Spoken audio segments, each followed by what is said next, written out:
je m'appelle John Chibassou, naza marié à Madame Christelle Mandabi. Je suis père de 2 enfants, un garçon et une fillette. Je viens dans une école d'un père qui nous a engendrés, ici, dans la communauté messianique, qui est serviteur du Créateur et qui peut faire de quelqu'un serviteur du Créateur. Je pense que toutes les réponses se trouvent dans la Bible. Où il y a un verset qui m'intéresse beaucoup pour répondre à cette question. Je suis dans 2 Corinthiens, chapitre 10, verset 18. La Bible dit, car ce n'est pas celui qui se recommande lui-même qui est approuvé, mais c'est celui qui Adonai recommande, ou le Seigneur recommande. Donc, les Écritures nous montrent que ce n'est pas tout le monde qui peut dire que je suis serviteur de Dieu, na musali na nzambe, ndaza musali na nzambe. Mais musali na nzambe ezali oyo mokeli aponiye mpe apesi mitindo po bayeba kobonzela ye. Nazozwa kaya ndeko na biso ye l'apôtre de nous et l'église qui sont sortis des nations, l'apôtre Paul. Vous allez voir que bakutani na Adonai na nzela ya Damas, tango bakutani na ye akomi mbala moko mosali te. Kwake na maloba kolo ayebisi ye na mimonisi epai na yo mpona kovandisa yo mosali na nga makambo oyo nalakisi yo na oyo nakoyeba kolakisaka yo mikolo ezali koya. Nde Paul asili kotuna Adonai bongo nasala nini? Parce que en ce moment la miso ezali komona te. Alors Adonai ayebisi ye kota na kati na Damas bakoyebisa yo makambo esengeli osala nini osala. Donc kolo arekomande ye akota na Damas mpe alakisaki ye na emoniseli ete ndeko moko kombo na ye Ananias akoya epai na yo. Aza na mosala moko na ayebisi ye akoya osala epai na yo. Et au même moment, Adonai alobi na Ananias kende luka mutu oyo babenge Saul de Tarse, Paul. Mona ye parce qu'azo mona resu te na mimonisi epai na ye. Comme ça okende kobondela mpo na ye azala mosali na ngai. Donc même message oyo Paul azwaki epai na nkolo, le même nkolo ake kolobela nani Ananias. Déjà il y a deux témoignages. Alors c'est Ananias mutu baptisé Paul abondeli mpo na ye o akokozwa bomo to pe azwa molimo santo. Et sima na ye kozwa vie, dès qu'azwi salut, azwi vie molimo santo na bomo na ye, eza automatiquement tende nkolo aye ko confirmer que azali certainement ministre ya liloba te. C'est-à-dire que abandi d'abord na lobiko parce que avant ya kozala musali confirmé, il faudrait d'abord molema ya mutu ezala d'abord sauver mutu azwa bomo ya bonzambe kati na ye. Nde sima ngonga ebele to pe mibu ebele ye kosala ete molimo santo ekoloba bo consacrer ngai Barnabas na Paul mpona mosala nga na salini na bengeli bango. Donc omoni ke molimo santo ekoloba nsima ya mibu ebele. Donc après beaucoup d'années que le Saint-Esprit aurait parlé qu'on puisse consacrer Paul et Barnabas à l'œuvre ou au ministère. Donc si je peux répondre d'une manière claire, c'est-à-dire que d'abord le serviteur doit être sauvé, il est d'abord la vie d'Elohim en lui, et aussi par un truchement de notre ministre. Et une fois qu'il est engendré, il a la vie qu'il doit annoncer au peuple. Il faut que lui-même d'abord soit sauvé pour sauver les autres. Il faut que lui-même ait d'abord la vie divine en lui, la vie de sainteté qu'il doit aussi transmettre aux autres, parce qu'il est écrit que on ne donne que ce qu'on a reçu.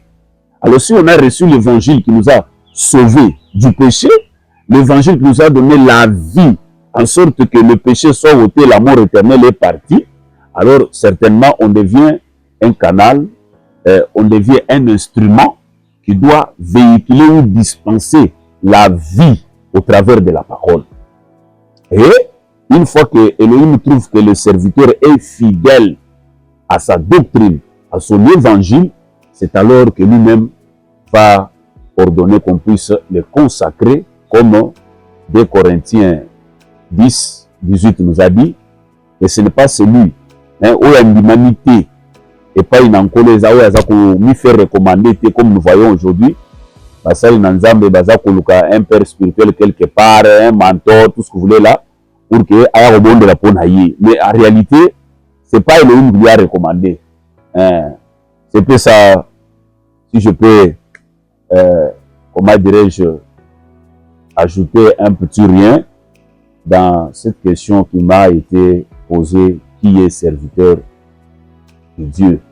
Celui que Dieu a élu, a recommandé auprès d'un autre serviteur aimé pour être engendré.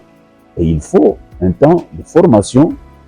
Et après, Elohim trouvera que s'il est fidèle, on le consacre.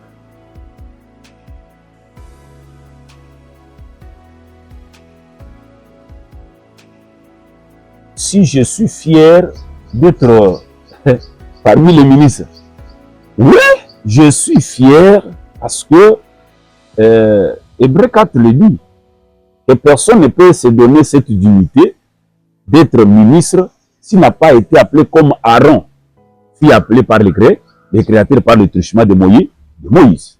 Parce que c'est lui qui avait appelé, il a donné l'honneur à Aaron pour être ministre dans les sacerdoces lévitiques. Vous vous souvenez que c'est Elohim qui a adressé le parole à Moïse. Et donc voilà, j'ai choisi Aaron comme souverain sacrificateur.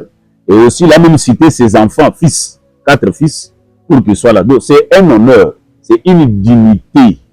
Donc, je veux répondre que je suis fier d'être ministre de la parole. Bon, Elohim m'a permis que je sois en RDC. Quoique, il y a des histoires qui se passent dans notre monde sacerdotal, que nous déplorons beaucoup, que Elohim n'est pas d'accord, que la Bible n'est pas, comment dirais-je, n'est pas d'accord avec. Il y a des choses qu'il faudrait vraiment rectifier pour retourner au fondement apostolique. Par rapport à tout ce que je suis en train de voir dans notre milieu ecclésiastique, je ne suis pas d'accord avec beaucoup de choses qui se passent. Je ne suis pas d'accord. Si je dis je ne suis pas d'accord, c'est parce que Adonai lui-même n'est pas d'accord avec ça. C'est-à-dire qu'il y a des pratiques, il y a comment dirais-je, des choses qui se passent dans les églises aujourd'hui qui ne sont pas conformes à la doctrine. Ça, nous les condamnons avec toute énergie. Je prends l'exemple de la manière dont je vois comment on consacre les gens aujourd'hui dans les églises. Donc, pour que un ministre de la parole, Moussali Nzambe, Azala, comment dirais-je, ordonné dans l'église, parce que c'est ça même la source de toutes choses, papa. Donc, il faudrait que chacun comprenne qu'il y a des infiltrés dans les églises. Des infiltrés, et de deux, le fait qu'il n'y a pas de leadership fort, efficace, authentiquement appelé par les créateurs, nous avons des problèmes. Je prends toujours l'exemple de notre père, l'apôtre Paul. Vous verrez que tellement celui que Elohim a établi pour nous donner la lumière, nous donner ce que Elohim lui a recommandé de nous enseigner, comment un ministre doit se comporter.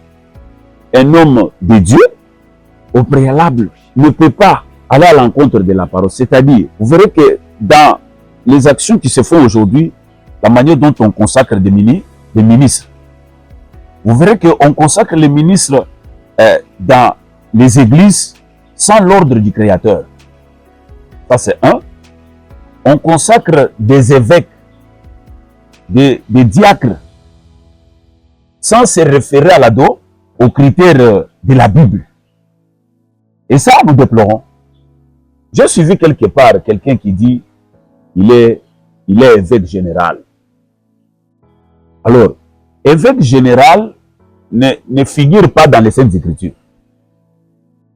Parce que, vous voyez, celui qu'on appelle évêque, c'est celui qu'on appelle en anglais bishop.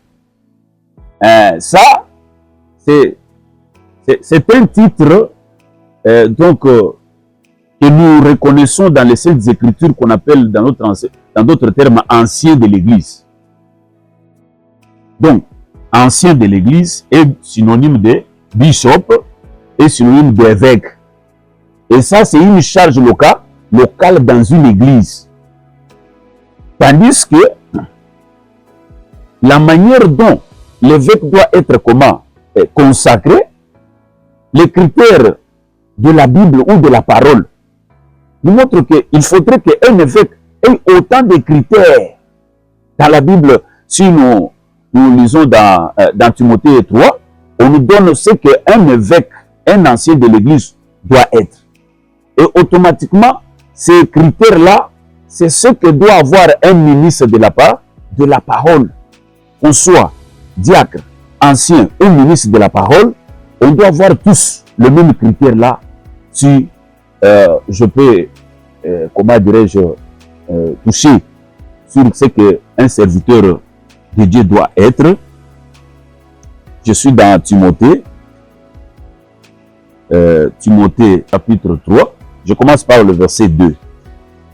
Il faut donc que l'évêque soit irréprochable, mari d'une seule femme, sobre, modéré, réglé dans sa conduite, hospitalier, propre à l'enseignement.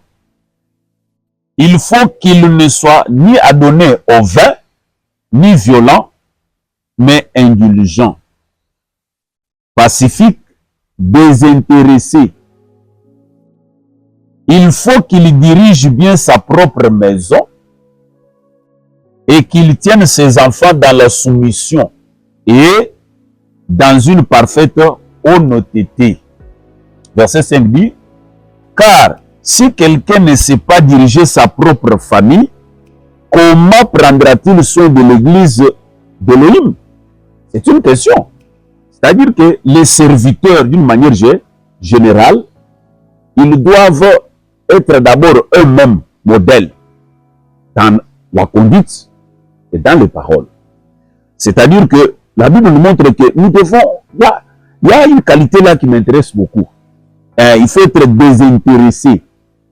Donc un serviteur de Dieu doit être désintéressé. Comme on dit dans notre langue en lingala ici, kozala bomo ya koluka kolandela vie ya bato te obotama wapi oza mutu ekolo nini oza kingabe uti wapi otanga te. Non, un serviteur de Dieu doit être désintéressé.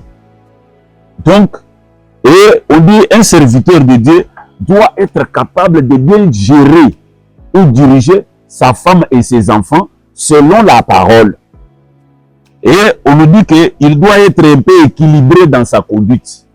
C'est-à-dire qu'il ne doit pas être dictateur, mais plutôt il doit être autoritaire pour maintenir l'ordre dans sa maison. Tenir aussi ses enfants dans une discipline comme la parole l'exige.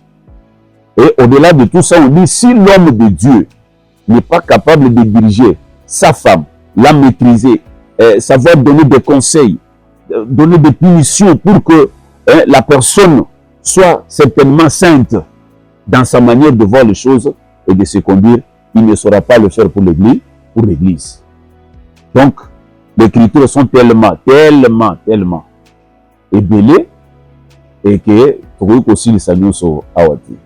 Voilà un peu ce que je peux dire sur l'éthique d'un serviteur de Dieu.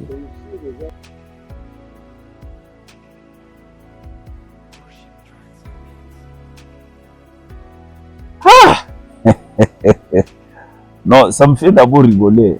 Non, non. Si je veux bien parler sur le problème là des divorces, si ça peut se faire dans l'église, pour la Bible, Elohim demande la fidélité dans les couples. C'est-à-dire, il est écrit que la femme doit être soumise à son mari, doit être obéissante, doit respecter son mari en toutes choses comme elle respecte le Créateur. Et que l'homme doit aimer sa femme, prendre soin de son épouse, en tout la défendre, que personne ne vienne, comment dirais-je, la commander, personne ne vienne se jouer d'elle. Elle a la responsabilité de la gérer contre les influences de la famille biologique, de la société, et que c'est lui le responsable de la femme. Et pour ce qui concerne les divorces, la Bible est claire. Hein, papa? La Bible est claire. Je lis dans Matthieu 19, il y a une question qui lui a été posée, comme on me l'avait posée là. On l'avait déjà posée au maître. Je commence par le verset 3. Je lis. Les pharisiens l'abordèrent et dit pour l'éprouver. C'était pour tester. Est-il permis à un homme de répudier sa femme pour un motif quelconque? Il répondit, n'avez-vous pas lu? Vous comprenez que le maître renvoie. De toutes les questions doivent trouver réponse dans les Saintes Écritures. Même lui-même dans son époque, quand on lui posait des questions, il renvoyait tout le monde toujours dans les Écritures. Donc, il n'y a pas de réponse aux questions en dehors des Saintes Écritures. Tout a été répondu par Elohim dans les Écritures. Tout. C'est comme ça, il dit, est-il permis à un homme de répudier sa femme pour un motif quelconque? Il répondit, n'avez-vous pas lu que le Créateur, au commencement, fit l'homme et la femme? Et qu'il dit, c'est pourquoi l'homme quittera son père et sa mère et s'attachera à sa femme. Et les deux deviendront une seule chair. Ainsi, ils ne sont plus deux, mais ils sont une seule chair. Suivez maintenant. Que l'homme donc ne sépare pas ce que Dieu a joint. Voilà. C'est-à-dire que quand l'homme épouse sa femme, donne les histoires dans la belle famille, on lui donne sa femme, la femme appartient à l'homme. La femme n'appartient pas à la famille, c'est à l'homme, c'est sa femme. Les deux deviendront une seule chair. Et le Créateur donne un ordre, un commandement qu'il ne faut pas négliger. C'est ça sa parole. Il dit que personne, aucun homme ne puisse séparer ce que lui a uni. Donc, quand l'homme donne la dot dans la belle famille et qu'on lui donne sa femme, automatiquement c'est le Créateur qui fait quoi? Qui unit. C'est pas l'homme de Dieu qui unit l'homme et la femme. Non, non. C'est le Créateur. C'est bien clair. Il dit que personne ne sépare ce que Dieu Créateur a fait quoi? A uni. On parle du mariage. C'est-à-dire que si un homme dans la famille de l'homme, un homme dans la famille de la femme, venait embrouiller l'union que Dieu a fait quoi? A uni, il aura des problèmes avec le Créateur dans son chemin. Donc, quand la parole est donnée, maintenant, ce qui suit, c'est ce qui va nous montrer est-ce divorce est permis ou ce n'est pas permis. Il donne la réponse. 7. Pourquoi donc lui dire-t-il, Moïse a-t-il prescrit de donner à la femme une lettre de divorce et de la répudier? Il a répondu, c'est à cause de la dureté de votre cœur que Moïse vous a permis de répudier vos femmes. Au commencement, il n'en était pas ainsi. Donc, dans l'ancienne alliance, le Créateur avait donné de l'ordre, un commandement aux hommes juifs. Vous vous souvenez que les 10 commandements, Dieu les a donnés à Israël. Nous sommes les hommes, les femmes des nations. nous étions des païens, nous étions des animaux impurs. Alors, à son peuple saint, Elohim leur avait dit que si vous trouvez que la femme ne vous plaît plus, voilà ce que vous devez faire. Si vous voyez que la femme, peut-être elle est impolie, c'est pas moi, elle urine dans les habits, elle vole, vous pouvez trouver avec beaucoup de défauts là. Alors, Elohim avait dit aux hommes, écrivez du moins quoi? Une lettre. Pour que quand cette femme-là sera entre les mains de notre monsieur, et que vous la voyez maintenant, elle commence à faire quoi? À briller, parce que ce sont des choses qui arrivent. Hein? Donc, la femme est entre tes mains, tu ne la soignes pas, tu ne prends pas soin de la femme, tu ne la chéris pas. Bon, quand elle arrive entre les mains d'une autre personne, oh non, c'est ma femme. Non, non, papa. Elle va brandir quoi? La lettre que tu aurais écrite toi-même avec tes propres mains. Et papa, je t'appartiens plus. J'appartiens à un autre monsieur. Voilà la preuve. Tu m'aurais déjà quoi? Rejeté. C'est comme ça le maître dit que si Elohim a permis aux hommes de pouvoir répudier leurs femmes, c'est parce que les hommes avaient des cœurs durs, c'est-à-dire sans amour. Voyez un peu ça. Alors, quand le maître a donné ce son, il y a quelque chose qui s'est passé. Les pharisiens qui aiment bien maîtriser les 10 commandements là, ils disent, mais si tel est le cas, pourquoi on a fait ça? C'est comme ça le maître dit, à cause de la dignité de votre cœur. Mais au commencement, il n'en était pas ainsi. Ce qui m'intéresse beaucoup pour répondre à la question, c'est la réaction des apôtres. Je suis au verset 8. Et qu'est-ce que j'ai dit? Verset 9. Mais je vous dis que celui qui répudie sa femme, sauf pour infidélité, et qui en épouse une autre, commet un adultère. Ce n'est pas moi qui dis, mais c'est le maître, le salut même que nous avons. Notre maître, notre créateur. Il dit, oui, il s'engage, il dit, je reprends, mais je vous dis que celui-là c'est l'homme, celui qui répudie sa femme, sauf pour infidélité, et qui en épouse une autre, commet un adultère. Ah, donc le maître, le Saint-Esprit là, dit que selon lui, si un frère qui a cru à la bonne nouvelle, je souligne bien ici, nous ne sommes pas dans le mariage des autres. Ici, nous parlons du mariage de peuple saint. Parce que le païen, il peut faire ce qui est bon, lui ressemble, mais ça ne regarde pas le maître. Ici, nous sommes dans les mariages des hommes et des femmes qui ont cru à la bonne nouvelle.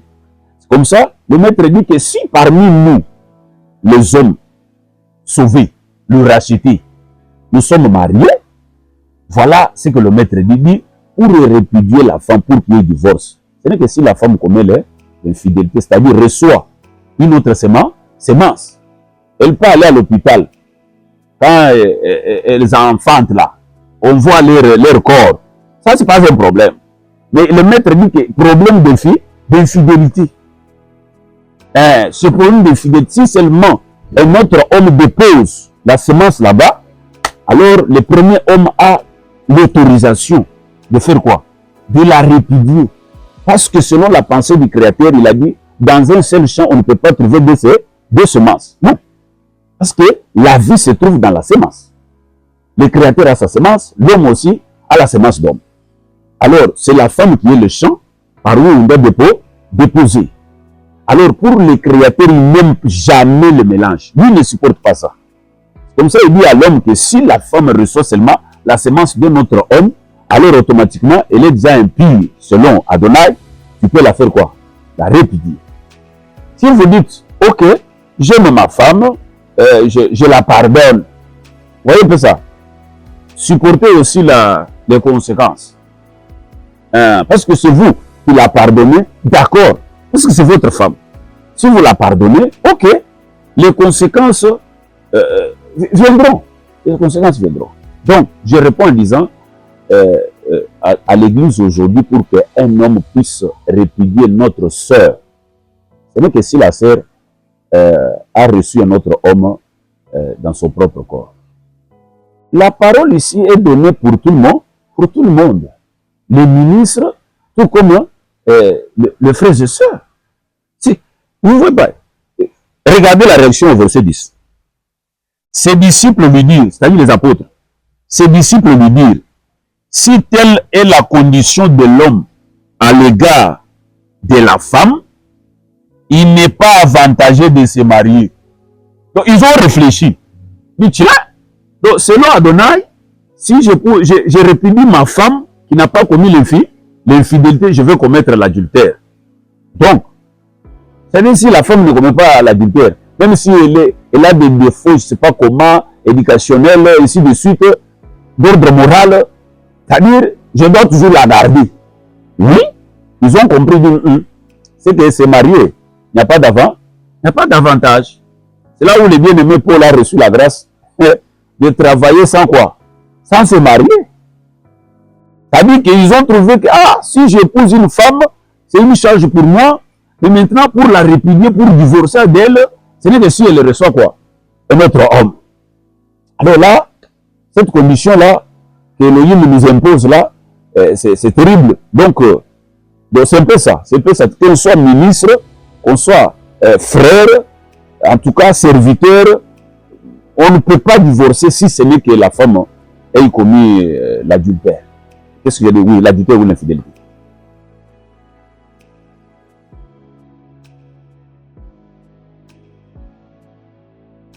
Il est écrit, donc tout est permis, tout n'est pas utile.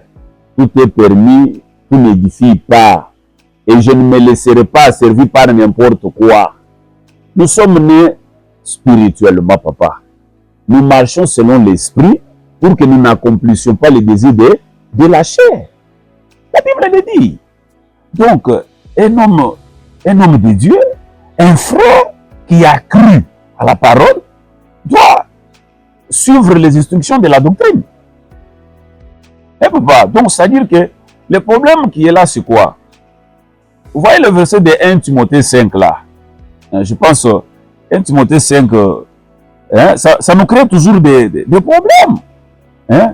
1 Timothée 5, le verset 23.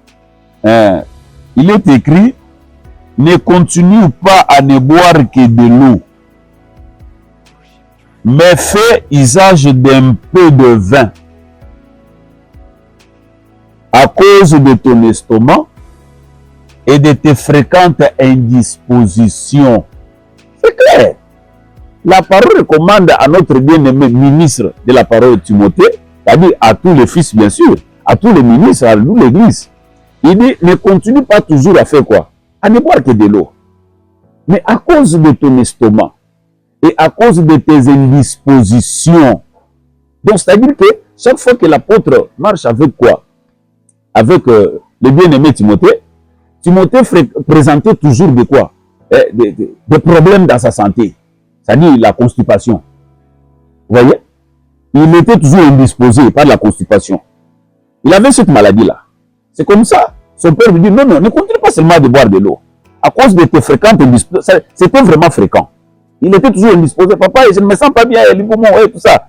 C'est comme ça qu'il lui dit que non, ne continue pas à boire que de l'eau. Fais ce qu'il faut faire. Fais un peu usage de vin. On parle de fais un peu usage de vin, pas de la bière. Pourquoi? Parce qu'il y a une matière dans le vin qui permet à ce que si quelqu'un a la constipation, ça peut lui soulager. On a dit un peu de vin, mais elle n'est pas se donner, comment on dit, à donner au vin. Donc, que ça ne devienne pas une vie. J'ai de la constipation, je prends un tout petit peu, je bois, et je soulage la santé, et je peux manger, me vaquer à d'autres choses. Mais que ça ne soit pas chaque jour. Non. Chaque jour, et puis vous prenez tout un verre là plein. Non, ça, vous êtes allé, tout excès fait quoi? Tout excès nuit. C'est le Coran qui le dit.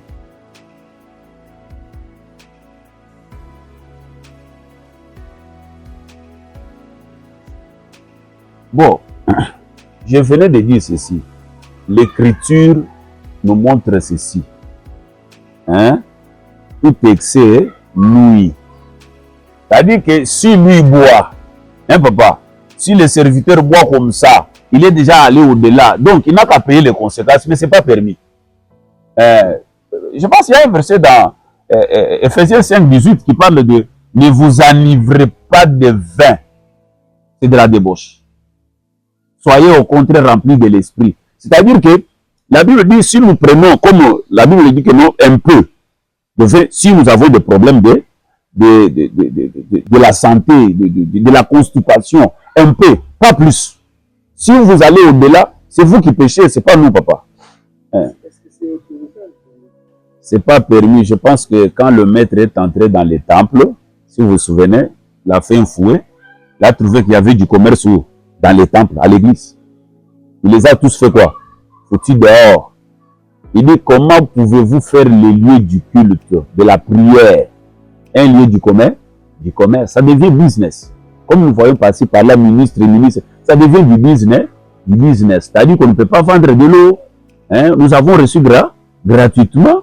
Oui, nous devons donner gratuitement. Si on est établi ministre dans l'église, donc si tu prêches la parole, la doctrine a dit, il faut qu'on chaque ministre vive de l'évangile. Vendre de l'eau, vendre de l'huile, c'est hors la foi. C'est en dehors de la parole. C'est de l'escroquerie, si je peux bien dire. Ça, c'est rançonner les fidèles pour s'enrichir. Donc, on devient, comment dirais-je, esclave de l'argent. Voilà pourquoi le maître disait, je pense dans Matthieu 6, qui parlait que le serviteur ne peut pas être, comment dirais-je, serviteur d'un maître. Tu dois haïr l'un, tu t'attaches à l'autre. Il présente deux, donc Elohim et Mammon, l'argent. Quand on sert avec le but de l'argent. L'argent va vous dominer et pour commencer à vous conduire et Elohim n'aura plus la place dans votre cœur. Ça, ce sont des pratiques en dehors de la parole. En dehors, je dis bien. S'il y a des frères, des sœurs qui sont dans une église où on leur vend de l'eau, de l'huile, qu'ils sortent de cette église-là, ce n'est pas un bon endroit. Ils ne sont pas dans la parole sur ce point-là. Ce n'est pas autorisé.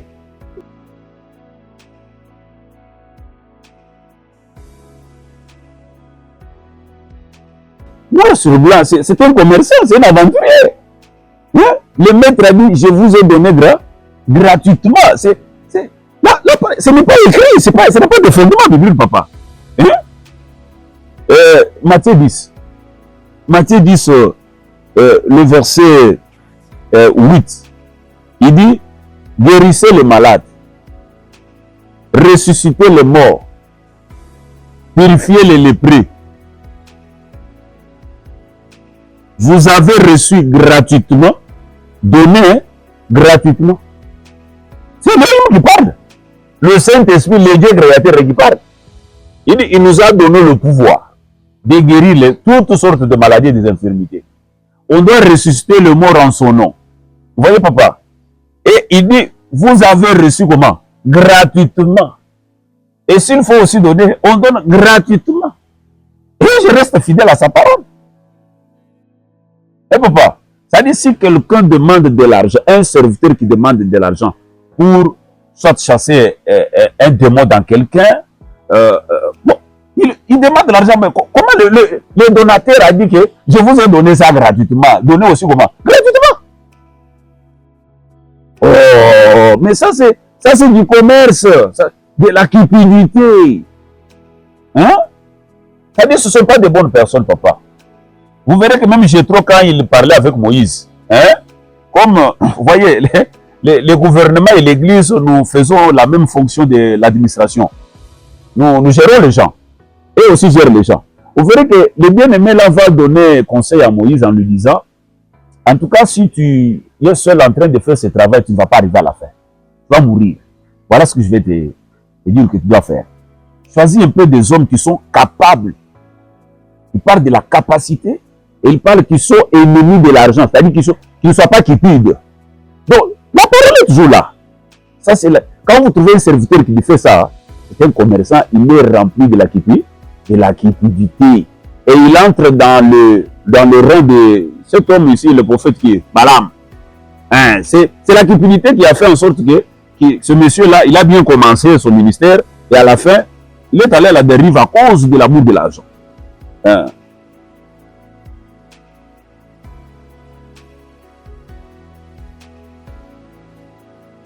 En tout cas,